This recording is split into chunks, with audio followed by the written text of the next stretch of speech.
Le pape serait-il catholique? Des gens se posent la question au vu des dernières sorties de Léon XIV. Les gens se demandent, putain, mais il doit être pape, enfin il doit être catholique, non, le pape? À ce qui paraît, c'est possible, on sait pas exactement. En tout cas, au vu des dernières directives, dirons-nous, le pape a l'air d'aller sur le bon chemin. Je vous montre ça tout de suite, mettez un pouce, abonnez-vous.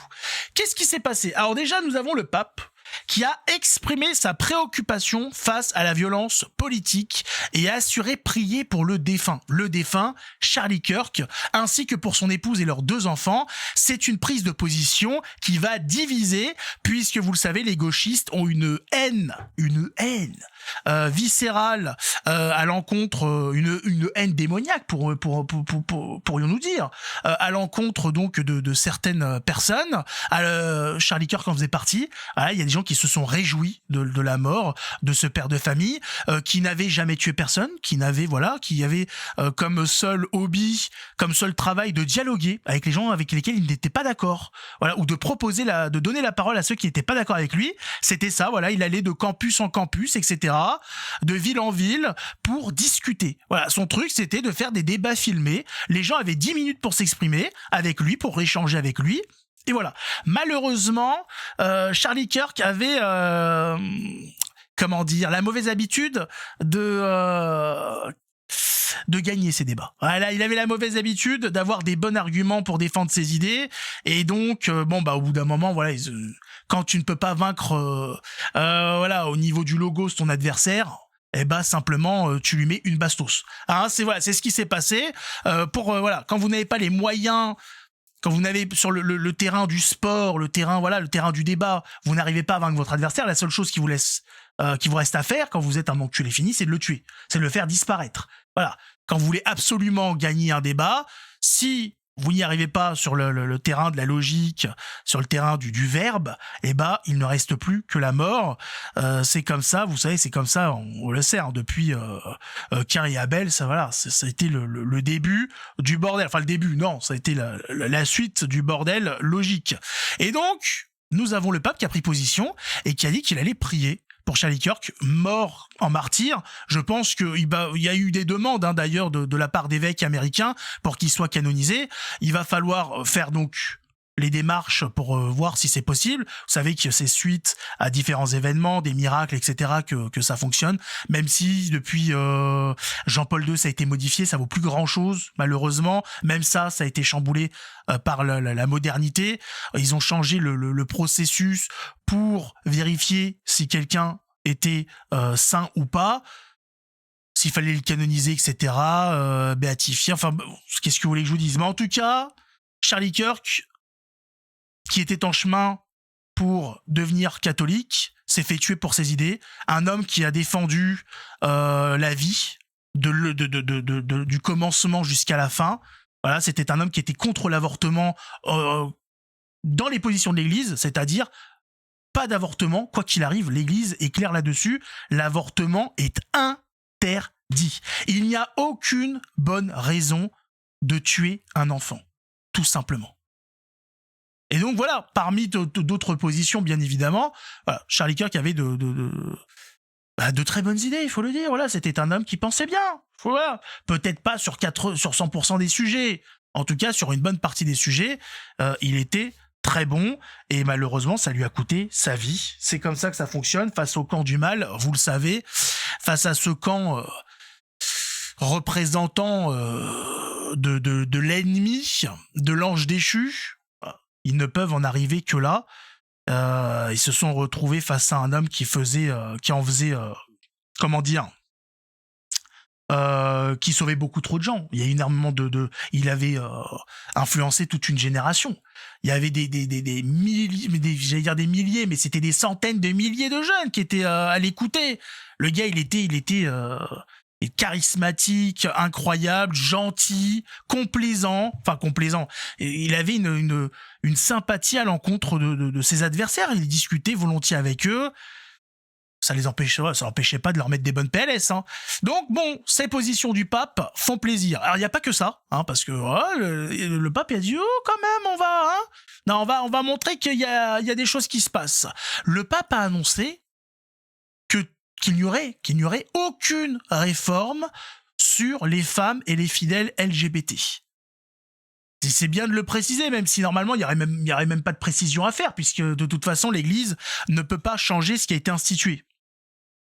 Donc on sait bon, mais il a tenu à le préciser quand même. Il a dit bon, les bonnes femmes vous restez à la cuisine, hein, voilà. Et puis les LGBT, vous, pas trop. Est-ce que vous pouvez rester, hein, en attendant de finir en enfer. Il n'a pas dit ça, hein, mais au vu des dogmes, au vu de ce qui est autorisé et interdit dans la Bible et par la tradition, je vois pas où peut finir un LGBT, puisque le LGBT, ce n'est pas simplement quelqu'un qui a, on va dire, des mœurs ou des amours un petit peu différents des autres. C'est quelqu'un qui milite. Le LGBT, c'est un mouvement militant qui est pour les drag queens, les transsexuels et compagnie. Et tout ça va à l'encontre, bien évidemment, du catholicisme. Donc, en tant qu'LGBT, je sais même pas comment on peut être fidèle LGBT, mais pour dire, voilà, les LGBT qui se revendiquent catholiques, je vois pas où est-ce qu'ils peuvent aller d'autre que dans la rôtissoire d'en bas. Alors, je sais pas trop. Mais en tout cas, voilà, le pape met les choses au clair. Certains vous disent, voilà, alerte, le pape est catholique. Effectivement, hein, tout ça ne va pas très loin de ce qui était déjà les positions de l'Église. Voilà, normal, hein, un pape normal.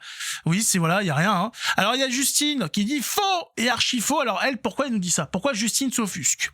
Parce qu'il y a un problème, effectivement, mais qui va peut-être être arrangé, on sait pas. Hein.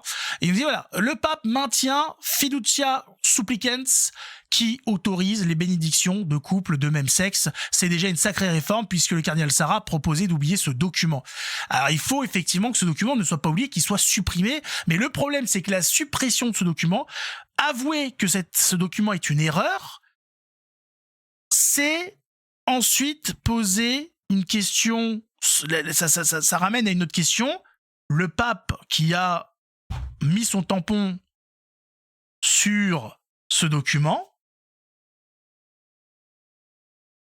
du fait qu'il est infaillible, était-il vraiment pape? Ah bah oui, parce que, je le rappelle, le pape est infaillible en matière de mœurs et de foi. Je le rappelle.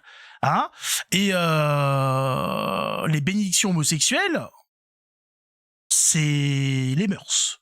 Hein. Les bénir, c'est c'est leur dire vous êtes sur le droit chemin. Vous êtes voilà, c'est mettre un tampon de validation sur la chose.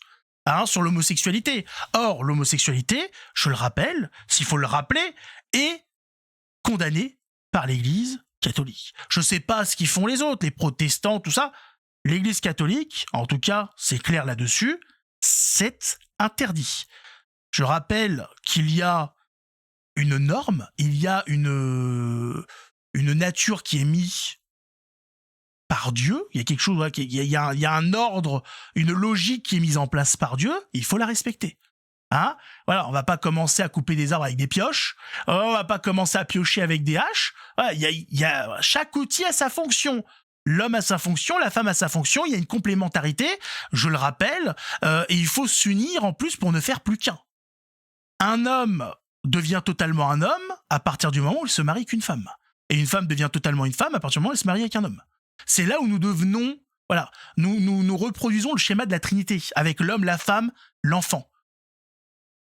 Faut comprendre, faut chercher, il faut commencer à se torturer un petit peu les ménages. Hein. Il faut le savoir. Et donc, voilà, tout ça, c'est poubelle. Maintenant, voilà, ça implique des choses un peu plus grandes. De fait, de remettre en cause ce document qui a été mis en place par l'ancien pape. Donc, on verra bien un peu où tout ça va nous mener. Écoutez, est-ce que c'est la mort? Est-ce que ça, on va mourir si on nous explique, je sais pas, demain, d'un coup, le Léon XIV explique, voilà, par parce qu'il a été promulgué par l'ancien pape, etc., il se retrouve, je sais pas, pas excommunié, mais je sais pas comment ça s'appelle, radié, en fait, voilà. Il a pas fait preuve d'infabilité, il est viré, hein, voilà, licencié post-mortem. Est-ce que ça va changer quelque chose? Bon, il y a quelques personnes qui vont dire, oula, qu'est-ce qui se passe? Qu'est-ce que ça veut dire? Qu'est-ce que ça implique? Mais sinon, pour nous, la vie continue. Nous, on doit continuer de vivre notre vie de catholique, continuer à essayer de sauver des âmes. Puis voilà, le chemin avance. Hein. C'est pas la première fois que ça arrive. Dans l'Église, des usurpateurs, il y en a eu, il y en aura. C'est comme ça. C'est normal. C'est normal.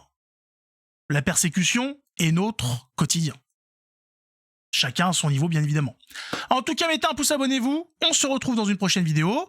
En tout cas, que notre Seigneur veille sur le pape, voilà, qu'il l'aide à être, à être celui qui doit être, hein, voilà, le successeur de Pierre. Hein, c'est son boulot. Faut prier aussi pour les évêques. Il y en a beaucoup qui ont un petit peu viré de la cafetière. Et puis prier pour tout le monde. Voilà. Hein, parce que faut sauver un maximum de monde, donc prions pour pouvoir sauver ceux qu'on peut sauver. Bien évidemment, vous le savez, on peut pas sauver tout le monde. Ah, il y a des gens qui ont été témoins des miracles de Jésus, qui ont été témoins de son existence, qui étaient là devant lui et qui lui ont tourné le dos. Donc vous imaginez bien que si Jésus n'a pas pu convaincre tout le monde, c'est pas nous qui allons pouvoir le faire. Il y a des gens à convaincre et puis il y en a qui y aura rien à faire. Hein, il y a ces graines qui ont été semées sur de la pierre et qui ne donneront rien. C'est comme ça. C'est la vie. J'ai envie de dire, c'est la vie. C'est comme ça. Allez, en tout cas, mettez un pouce, abonnez-vous. Ciao tout le monde. Et que Dieu nous garde, bien évidemment.